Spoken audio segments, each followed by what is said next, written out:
said to myself that I'm not going to record until I've caught something, and then I caught a bream. So here I am. I might as well do a video.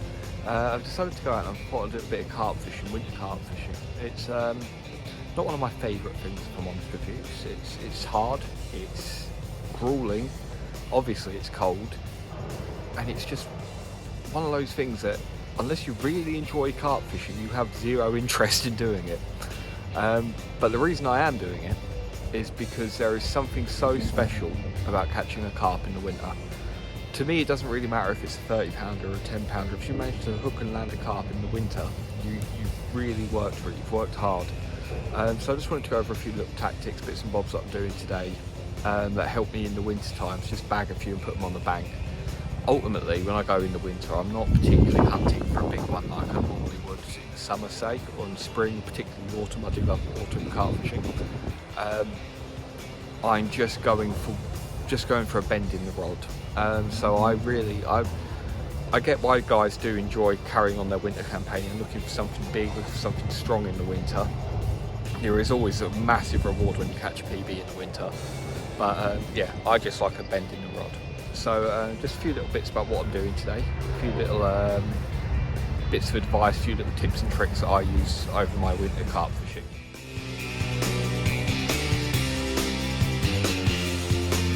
First bit of advice for winter carp fishing is bait choice.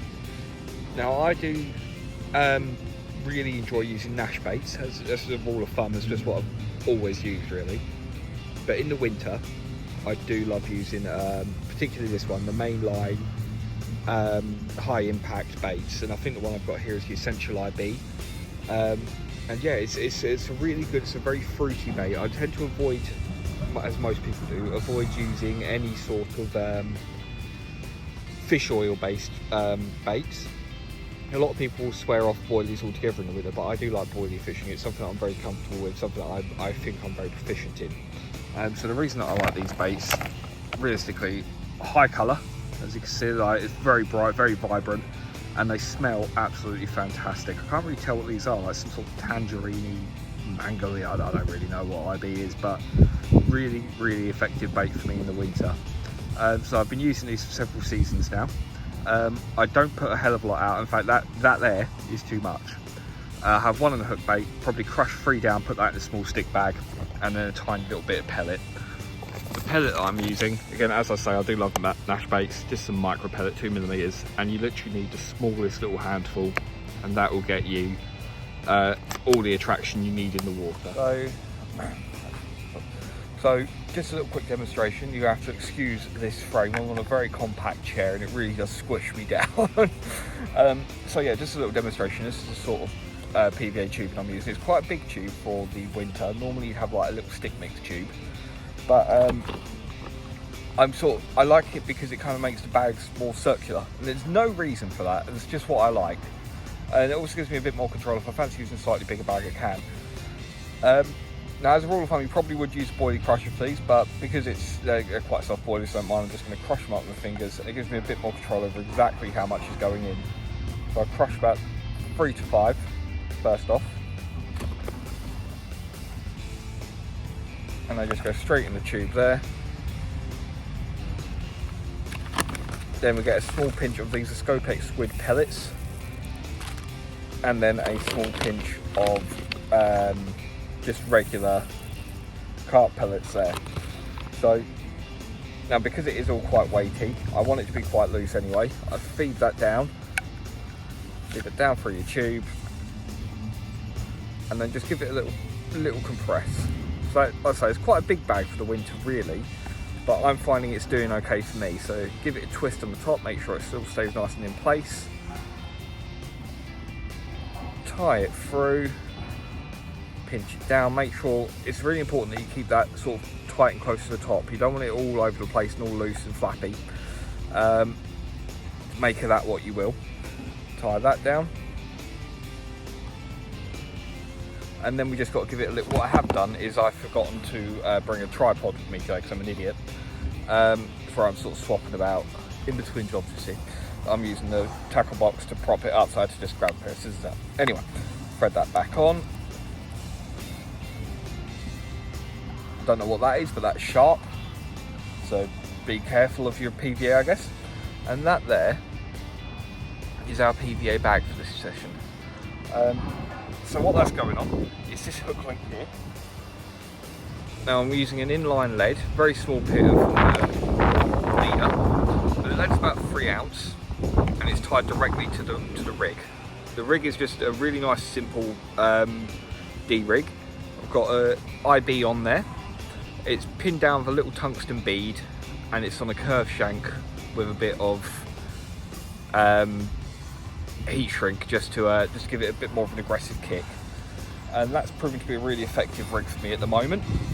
Today it's proven to be effective for bream, but never mind.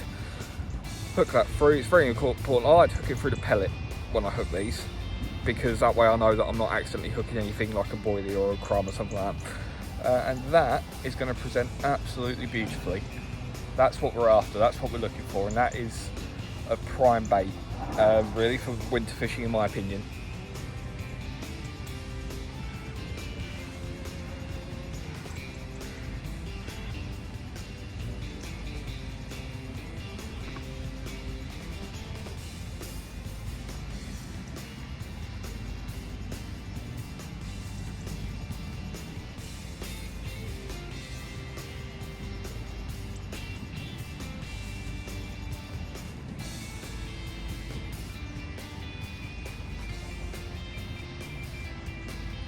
Normally I wouldn't do that, but because it's just me here, I don't mind leaving the bite alarms on. But it's a rule of thumb, when you're realigning your baits, pre-putting everything out, turn your bite alarms off. Don't be that person on the bank.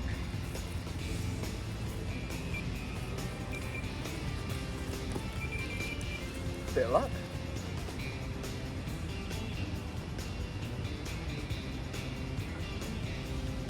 I'm just about to start filming, and the rod's ripped off. There we go. That's what we came here for. Cracking little fish and a Ronnie rig.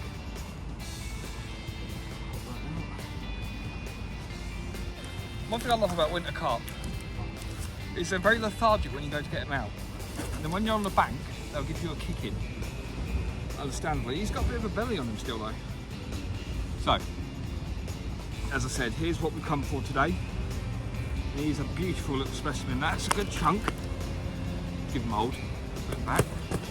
He's really giving me a kicking now. He come in really quite easy. A bit of a lump, but a bit of a kicking now. He's gone 15. See if I can just get a good hold on him there. Yeah, he's gone 15. That is not a bad start to my day. Not a bad start at all. You are a beautiful specimen, you are. See if I can get 1 or 2 more. The funny thing about catching him was I literally just started filming something and my rod ripped off. I didn't catch it unfortunately, I literally just stopped, but yeah, look at that. Lovely belly on this one. Good chunk, good chunk. So let's get him back. What I'm really after in this lake is I know there's a big proper lever, so I want to see if I can grab that. Let's get him back first.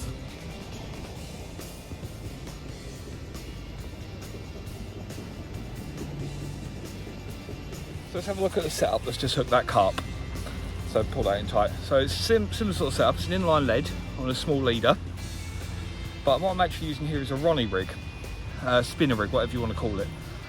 And I've got a lot of tungsten on this one. I've got a tungsten kicker with very heavy coated braid. Tungsten there. Then underneath that is a tungsten bead. And it's actually being held in with a tungsten kicker for the hook. And the reason is I really want it to be pinned down, heavy to the floor, and I just want it to, if anything tries to pick that up, I want that hook to set as quick and as hard as possible, and that's what happened there. That hook was never coming out.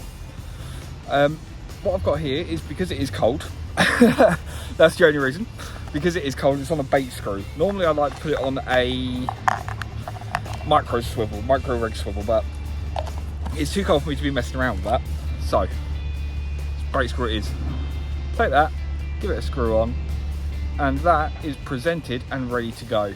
Now the only add-on I'm doing is, before these go out, they are getting dipped in a Banoffee mainline glug. just because really I want that attraction. Like I say, because they're only having about 2 or 3 free offerings around, so I really want that to be as pungent and as vibrant as possible. I really want this to be what they're combing in on. I want them to be sensing this from as far away across this lake as I can, so that they're really coming in hard on this one. And yeah, hopefully I'll get a couple more out on this one. I did just get a run on the setup I've got, but I've got a feeling, because it's very close into the margin, I reckon it might have been the lad I just put back going past me line, but I'm hopeful. It looks like they might have woken up, so I'm going to get this back out and we'll see if we can get another one in. Right, cup number 2. One of the tricks to winter carp fishing is finding them.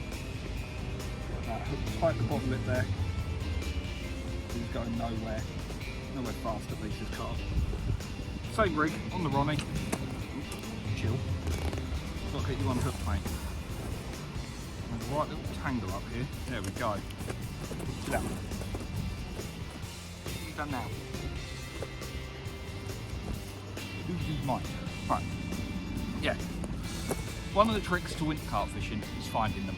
If you can find them, normally, if you find one, normally they come in little shoals, little schools. If you find one, you normally get a couple others in that same spot, so it's worth working it. Now he's considerably smaller, fighting a hell of a lot harder, considerably smaller, but no less stunning. Look at him, the colours on him. The winter colours on carp are just phenomenal. They get that really dark back, lovely golden colour. He is absolutely ready to go back. Absolutely ready to go back, but a stunning fish nonetheless. So we'll get him back in the water. We'll get the rod back on the mark, so I feel like I suppose we'll get another one out of there. So, let's go.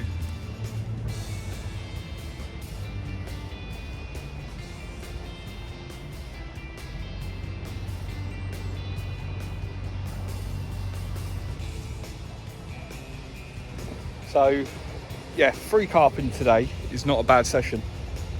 Sorry, it's fantastic. Sharp in the pocket. Anyway, free carp out of today's session is not bad at all. It's been a very short session. I've only been here a couple of hours at the max. I'm going to have to pack up pretty soon, so I'm only doing a day session. And in the winter months, that often equates to a couple of hours. So I'm hopeful I could probably get one more out, see what we can do. But yeah, good result for a January. My personal opinion, but I think this is one of the most valuable things you can do when you are winter carp fishing, and that is use your eyes. It sounds very simple, but too many times when people are particularly new to carp fishing, what they do is they'll find a swim, they'll find a favourite swim, find a comfy swim, whatever it may be, and just think, I'm going to set up here, and I'm going to fish here. It can work in the summer if you're on the right lake. Sometimes the fish will be roving, they will be hunting, they will be looking for food. Go buck wild, but in the winter, take your time, have a look around. I found, particularly in the spot where I'm at, there's no islands, nothing like that, so it's all on the margin. I have a little wander around, stealthily as I can, and I'll just check the margin. And when I was here the other day, you see a couple spooked out of there, and that's where I've caught from. Today, I can't get to where I've caught from, but I see a couple fizzes, a few bubbles, stuff like that. And that's when you know that's the mark you want to go for. So it's important to use your eyes, be very observant when you are doing this style of fishing, especially in the winter, because if you're just casting out because you like to swim, because it's comfy for you, you might as well not be fishing, unfortunately. So yeah, really be observant, really pay attention to where you're fishing. And then comes the part where you've got to be super observant about how you're fishing. We've gone over the rigs and stuff I'm using for today. So yeah, we know what the presentation is going to look on the bottom of the lake, and given all those circumstances, I just saw a bow wave head towards our swim there. Hopefully, yeah. Given everything we know, I'm very confident how I am fishing today, and it's paid off. It has paid off, which for a winter trip you can't argue with.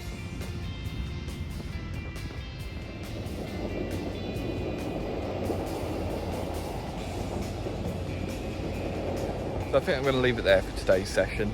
It's been a really good day. Free carp out and a bream. Bream weren't too bad, all things considered. I still got the rods out because you never know. It's that cheeky the last hurrah, if you will. But yeah, it's been a really productive day. Hopefully I've been able to pass on a couple bits when it comes to winter carp fishing. Hopefully you'll be able to get yourself out there and grab yourself one or two as well. I would love to know what you guys do in the winter. Is there anything you do different? Is there anything you class as gospel, or is there anything at all that I could do to improve my winter carp fishing? I'd love to hear that.